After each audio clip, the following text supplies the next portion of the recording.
Hello and welcome to the Arizona Wildcats postgame show. I'm Michael Lev with the Arizona Daily Star. I'm here with Zack Rosenblatt. My colleague, we're at the LA Memorial Coliseum. We're earlier tonight, actually it was yesterday at this point, Zack.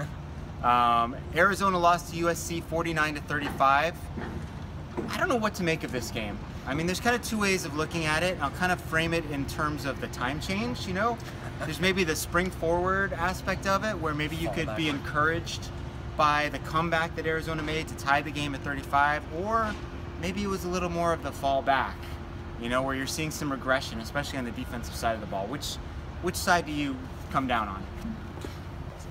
In between. The first thing I thought just watching this game is just that USC is just more talented. They have more talent on both sides of the ball. They're bigger, they're faster, they're stronger, and you could just see that that's why Arizona fell back. You know, they weren't quite ready maybe for the big stage. Maybe they were a little nervous. We talked about it a little bit. We weren't sure how they would handle it. Khalil Tate didn't get into a groove until late in the third quarter.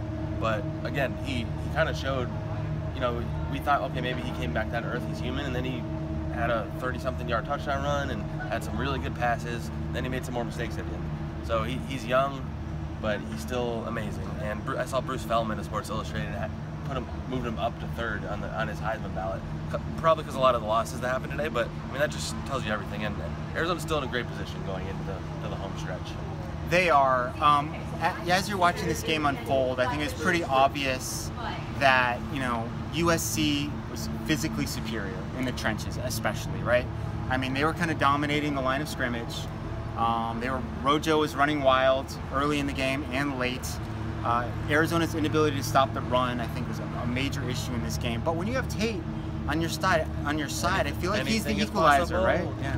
As Kevin Garnett right. He's the equalizer. You know, he can kind of make up for the talent gap 1 through 85 that was pretty evident for most of this game.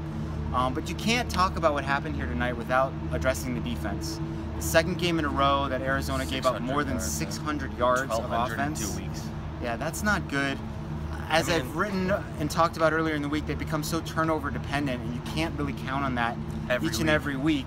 Especially against a good team, yeah. Right. So we figure they'll beat Oregon State next week, but you know, going into the home stretch against a pretty good Oregon team, pretty good ASU team, can this defense rally and just give them a good enough effort to balance, you know, the Tate-led offense, which is gonna give you points every single week. I'm curious to see if Marcel Yates tries to change anything up, or he throws a different wrinkle, or he gives maybe one of the guys in the scout team a shot during practice this week, or tries them out against Oregon State, because they need something. They need a Khalil Tate infusion of energy on the defense right now, because, you know, Kylan Wilborn was kind of silent today, and you know, as we've said, you know, they can't only rely on that one guy who's a true freshman to be their best pass rusher, and they just weren't getting a pass rush, and you know, there were some tackling issues, which has been a problem dating back to the Colorado game. Philip Lindsay ran wild, so they need something to happen. They need somebody to emerge, and it needs to happen quick, or you know, they could lose 2 of 3.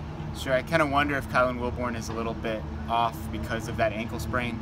It's one of the worst injuries you can have if you're a pass rusher, because the ability to kind of get off of the ball at the snap and also to change directions is impaired if you have an ankle sprain, and I think he's less than 100% at this point. Obviously, the defensive line is a concern. I mean, they were getting gashed early in this game. It was just chunks. 6 plays, 6 yards, 7 yards.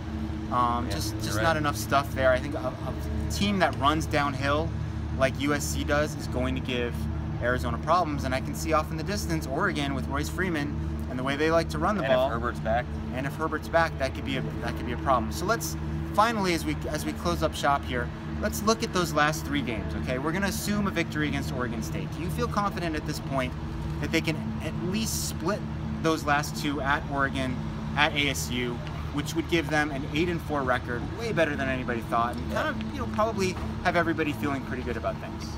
I certainly think they can win all 3. I don't know if I think the Oregon game is going to be a very interesting one, because they're kind of similar to Arizona in a few ways. They're very young on defense.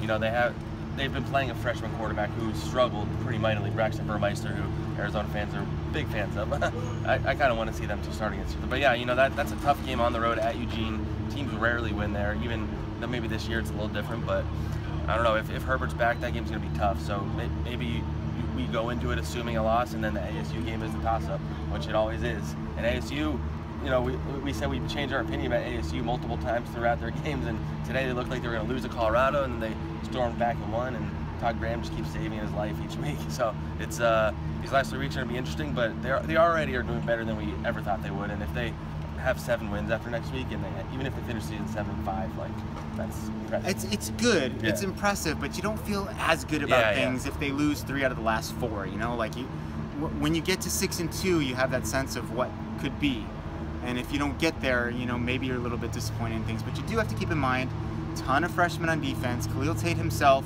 only a sophomore, 19 years old. 19 years old, has really barely played. Maybe he's just scratching the surface of his potential, which is kind of scary for everybody else. Well, his coach told me that this is Khalil 2.0, and he thinks next year's Khalil Tate 3.0, and we're all kind of waiting to see what that means exactly. That's kind of like the iPhone 10, maybe, something like that. All right. 10X.